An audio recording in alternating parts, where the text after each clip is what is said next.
Welcome to the Core Women Podcast. My name is Dr. Summer Watson. I'm a doctor of psychology, podcaster, published author, coach, producer of documentary empowerment films, and empowerment seminars. This podcast is a special place for the hearts and souls of women. It is a place where women share their journeys, strength, resiliency, strategy, and passions. Today on the show, I'd like to welcome Kyla Aquino Irving, who is an incredible human. She was born in the Philippines, raised in Northern California. She is a social justice advocate and was a double kidney transplant recipient. We really have so much to talk about, Kyla. So let's just jump right into this and welcome. Thank you so much. I'm so excited to be here, Summer. Well, I'm excited to have you. So let's talk about you being born in the Philippines and your journey to California. So fill us in. Sure. So I actually don't even have any memories of my migration to the United States. I was under 2 years old or so. I think I was around then. I know it was Valentine's Day, 1981. So maybe I was too. My parents were very young. They were in their 20s.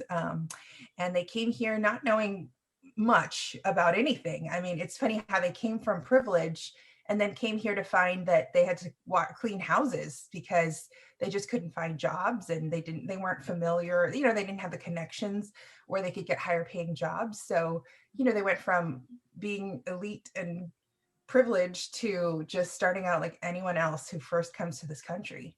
And it was very humbling for them. And I think it's changed the way I've grown up compared to my cousins in the Philippines who come from that privilege, because I have the American story of having to work for yourself, wash your own dishes, pull yourself up by your bootstraps. But I also know that I do have privilege. And so that's shaped, my passion in the world, which we'll talk about soon, and looking at equity from a real lens of how we can make sure everyone's got access to what they need. Right. So you grew up in California. So tell us about that journey a bit. Sure. So our family's Mayflower is Fremont, which is in the Bay Area near San Francisco. And we lived there until I was about 10. And then we moved to Sacramento because the houses were cheaper. And, it was, in hindsight, a great place to go to school. I love that we were so diverse here. And because so many parents worked for the state, it was an equalizer, right? So you had all these kids from all these different backgrounds, but their parents kind of did the same thing. So there wasn't a lot of disparity in my experience, at least. I'm sure there's always haves and have-nots, but I loved that, my besties were from all corners of the country and all experiences. And so I was able to learn so much from that upbringing. Yeah, absolutely. So what was that like for you growing up in Fremont and then making that transition over to Sacramento? Was there any major differences, influences, how you perceived your schooling, your education? Tell me about that. Well, I know I felt like I left somewhere really cool to go somewhere not so cool. And I remember all the kids who came from the Bay Area or somewhere else were always claiming that somewhere else rather than Sacramento, like, oh no, I'm from the Bay. Oh, I was born in, so-and-so Vallejo. Everyone's always claiming something else. And then all of a sudden we had this really great basketball team and everyone's claiming Sacramento all over again. And I feel like I made a switch because like my formative years of like learning to drive and like these streets are mine. So yeah. I feel like Sacramento is really where I grew up and blossomed. So I claim the Sacramento Kings, how terrible they are now. But, I got started watching in their heyday. So, I went from feeling like I had to claim the Bay Area to be cool to like, nope, where I live is cool now. So yeah, absolutely. Well, I'm from California, as you well know. And so from the Santa Cruz area, the Monterey Bay type of area, and went to school in the Bay Area at Berkeley. So I'm familiar with those mindsets and that kind of talk. And I lived in Sacramento and worked at one of the largest county-based facilities in Sacramento. So I know I'm very familiar with that talk in that area and those basketball clubs. So right. We laugh at New York and how every little borough is like a distinct personality. Right. It's like Northern California is just that way too, right? It's like, absolutely. Absolutely. So let's jump into something that you can really speak to in relation to the challenges that you've confronted growing up and maybe some surprises. Let's talk about one of those major challenges for you. Well, I mean, if we want to just get right into it, when I was like 13 or 14, I started getting what seemed like a stomach flu. And so my parents took me to see a doctor just like anyone else would. And it was just like a kid has a stomach flu for maybe 24 hours and it's out of their system. I would have it for a week and like have so much time off school taken. And my mom would, she just knew instinctively that this wasn't right. Like something was there was a deeper issue there. And I remember this was during, formative years when you're just like figuring yourself out, freshman in high school. And rumors were spreading at school that I was bulimic or that I was like cutting class on purpose, but I'm not hanging out with my friends. And that was a really hard experience.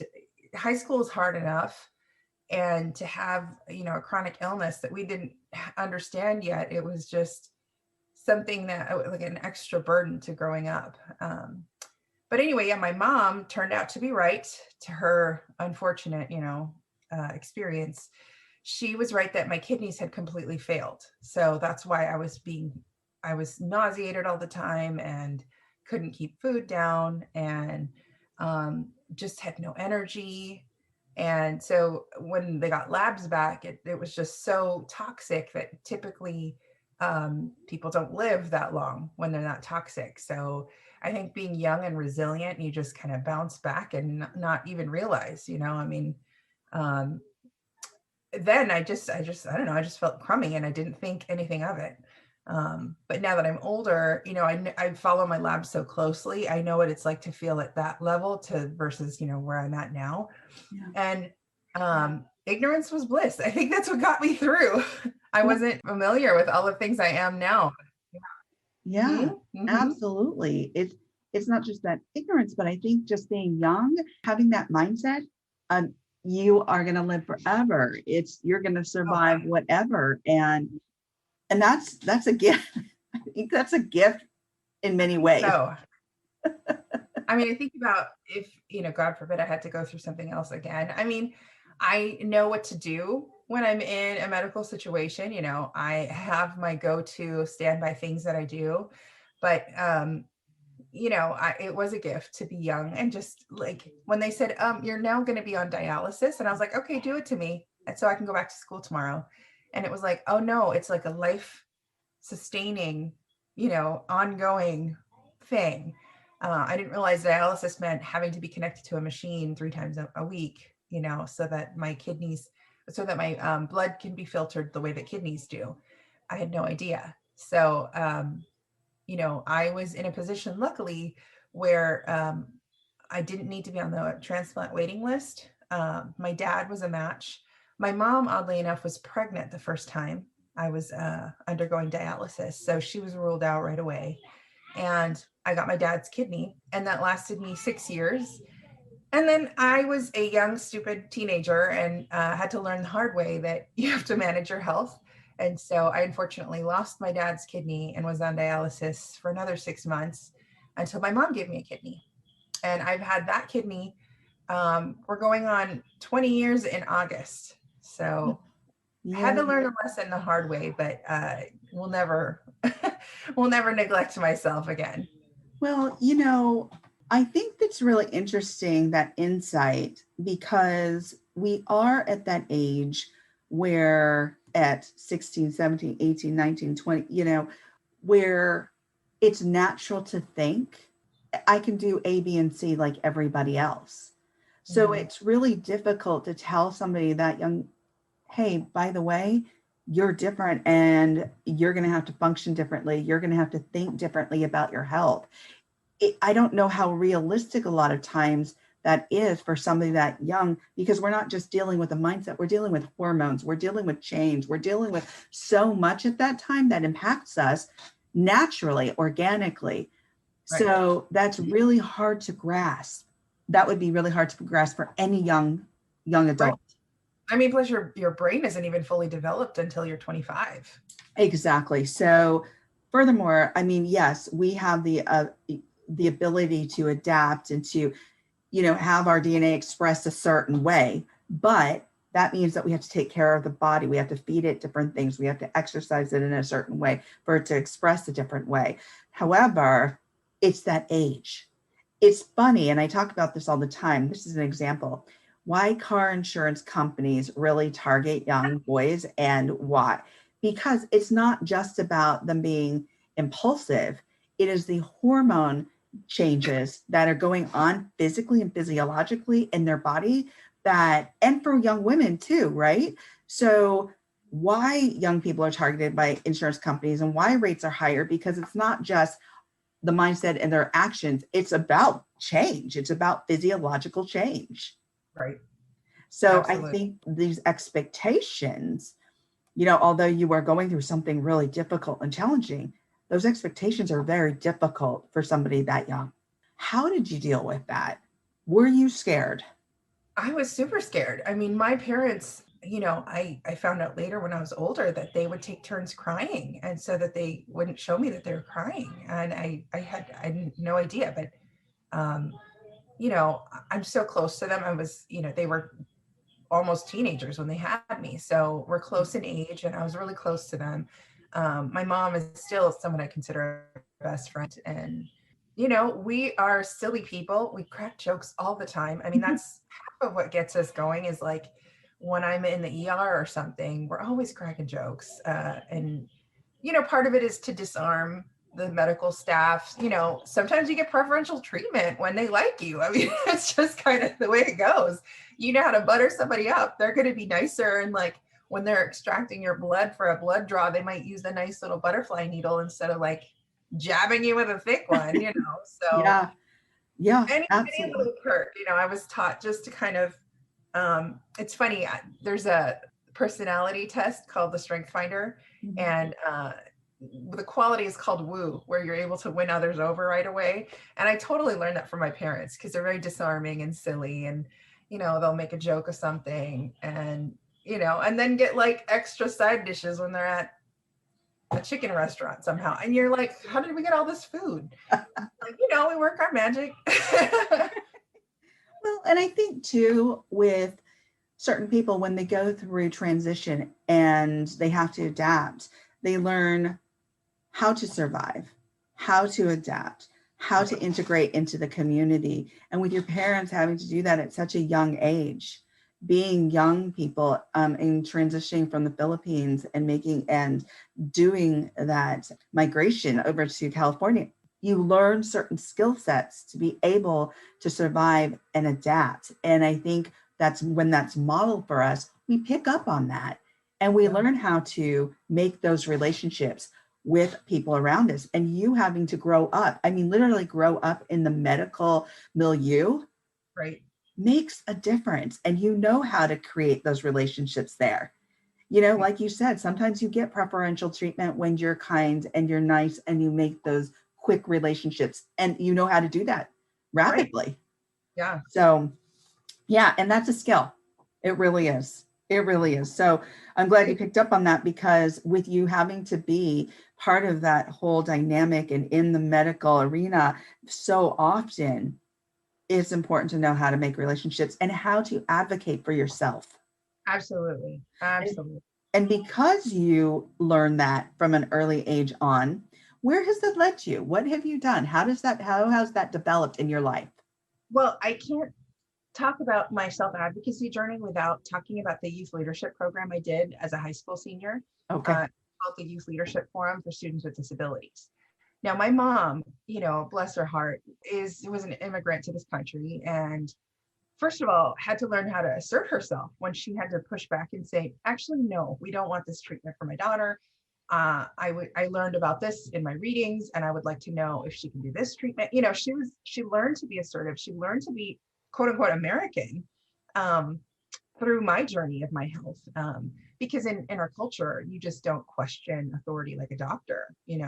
A doctor says something, you just go with it. I mean, they are the ones with the college degree and the medical degree. Who are you to, insist upon what you think? So she was my first teacher for self-advocacy.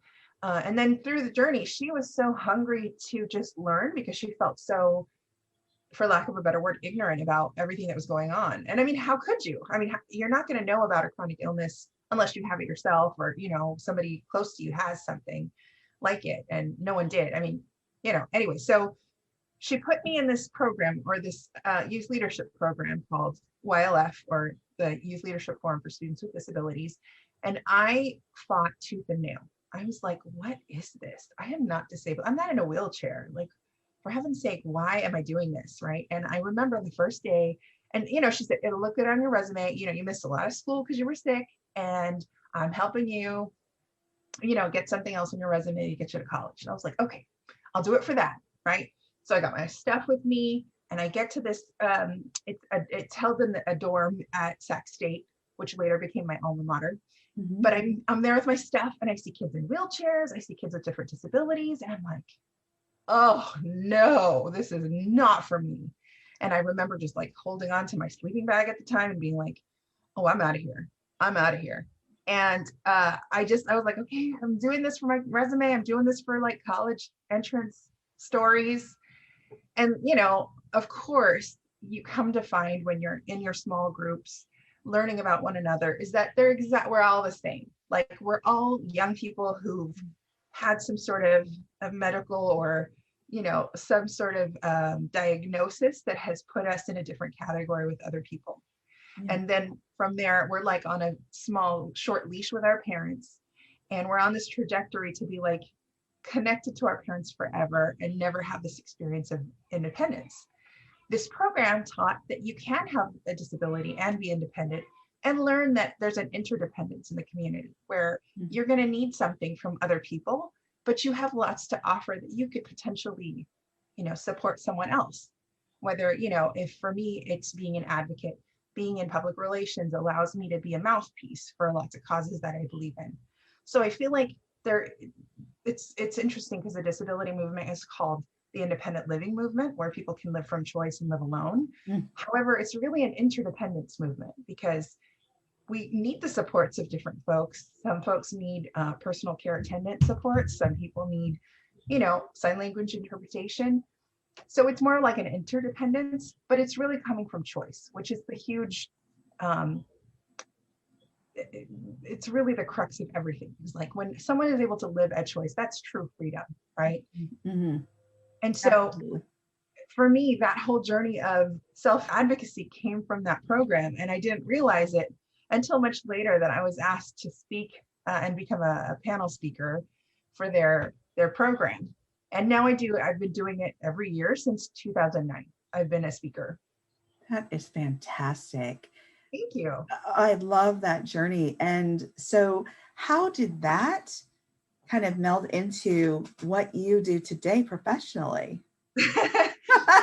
It's funny how, I really look at what I can do. So I look at my skill set, right? So I have a degree in communications. I enjoy writing funny quips and sound bites and tweetable things to say, paired with a passion for, health equity and addressing systemic racism. Mm-hmm. And how do you do that through a nonprofit? I really look at those factors, and, the opportunity to work at United Way came up, and that's exactly what they're doing. And, United Way is the kind of organization that helps big corporations allocate part of their paycheck to whatever nonprofit they like. But also they work on literacy programs for communities that need it the most.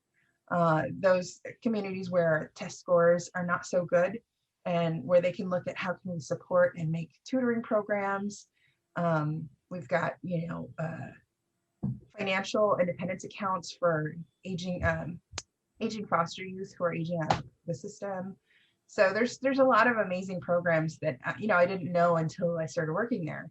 And I feel like where I'm at now is a great place because a lot of the work we could do from home and I'm here at home. So it all worked out. Yeah. And I feel like I'm able to play a part still in disability rights advocacy work. Our previous CEO wanted to make sure that we still stayed in the community of that. So I've been able to stay involved in, community events, albeit virtually, to make sure that we're still supporting any sort of barriers to inclusivity and belonging, Right. Well, I love how your journey has done this incredible twists and turns to, yeah, challenges and what you've confronted as a kid and a young woman, and then how that has developed into something so meaningful today, and how you really give back and help and support others in community. So thank you for that. Thank you for talking about your journey and how this has all developed and kind of unfolded for you, and how this has impacted your life and created meaning for you. So, wow. And I love that your mom got you connected with that program. So funny because one of the moms that she got to know, I still talk to her on Facebook, and it's just so funny because I always talk in my intro with the kids that I fought tooth and nail. I did not want to be there. And then fast forward later, like I am a member of the DNA of this program now. Yeah, truly. That is awesome. That is awesome. And I wish there was something like that for me when I was younger, because when I was 6 months, I had a hole in my small intestine. And so my mom was 17. So she was a young mom, and my dad was 19, and they were in a kind of a tumultuous relationship. And so my mom had to keep taking me to the doctor with that same mother's intuition Right. of, there's something wrong with my kid, but she is happy and she presents well. So nobody thought there was any major issue. And so she had to advocate at such a young age for her baby, because it was, again, that mother's intuition. Like, she knew something was wrong. And every time she picked me up, it was like, "Ooh, what's that smell? Oh my gosh, it smells like she's curdling inside." They're like, "It's the stomach flu. It's a cold." Same thing. And you're taught, don't question, right? And so they dismissed her either because she was a woman or because she was a young, or both. Only to what happened was I went into a coma. Oh my goodness. And was, taken into emergency surgery, exploratory surgery, where they then found the hole in my small intestine. Wow. And so all my food was going through that hole, and I had sepsis. So I had blood poisoning, and it took 4 surgeries just to help me get through that. And yet throughout my life, and I say a type of program like that is so important. I may not have had the same type of disability, but it was because it wasn't a loss of limb. It wasn't a loss of, it was over the years, because as I grew, my internal tissues grew. And what they did is grew around my organs. And so I would have surgery at various points in my life over and over again, causing that that trauma of sorts, like, oh my gosh, I got to go back into the hospital. At one point, I was at Stanford University for a month. So I get it. And yet there was nothing that I knew of out there for me like that. And my parents certainly weren't aware. So I'm so glad that you're talking about this, because there are programs out there like that. And you don't realize how you may perceive yourself as different, but you have so many commonalities. Oh, absolutely. Like I said, some of the folks that I did the program with 20 plus years ago now are still my good friends, and some of them were involved in a movie called Crip Camp, which was nominated for an Oscar for Best Documentary. It lost to the Octopus movie, but they've never had a wheelchair ramp to the stage. Can you imagine that in the 60 years or so of having the Academy Awards? Wow. This year, did they install a ramp just in case this film won, and that, my friends had to accept their award? So ridiculous. Wow. Oh my gosh. Just to bring the awareness, and then to have that network, that group of folks that you, like you said, now you're part of that DNA, but you were able to grow with that group and grow that group. So, which is so valuable to so many people. And there just is an awareness. So thank you so much again for talking about this on the show today. As we come to the close of the interview, my last question for you is, if you were to leave the listeners with some words of wisdom today, what would those words be? When you develop an insight, share it. Don't keep it a secret.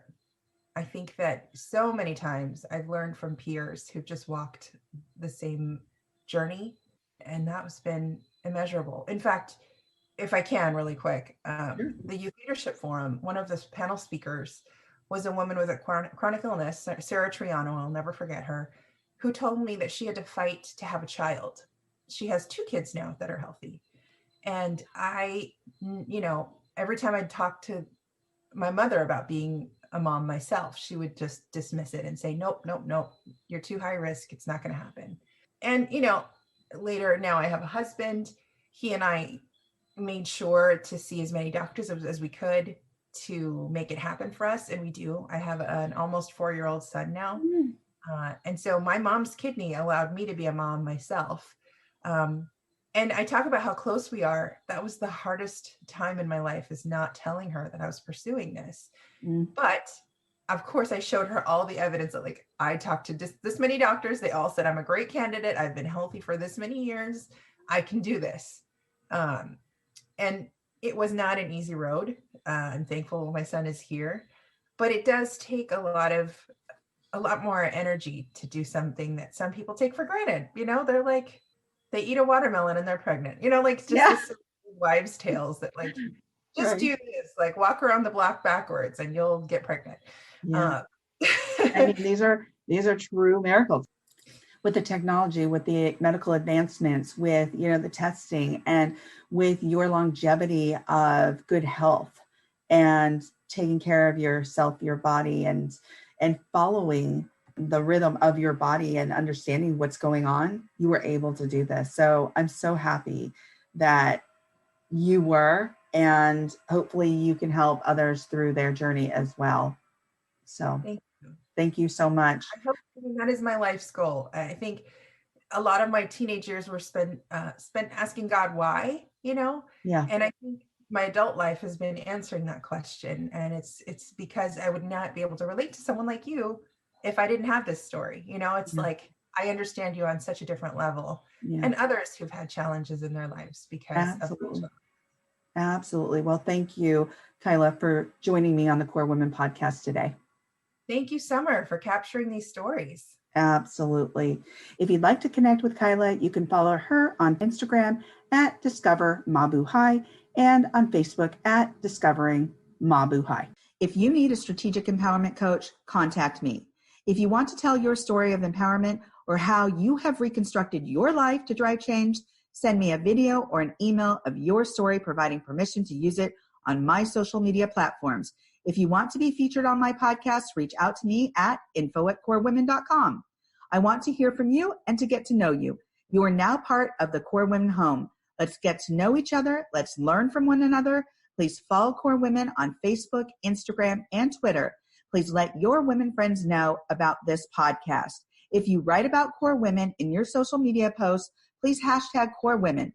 This is all about women. Thank you for taking the time to learn more about Core Women, and please stay tuned for continued growth of the Core Women movement. Let's grow and drive change together.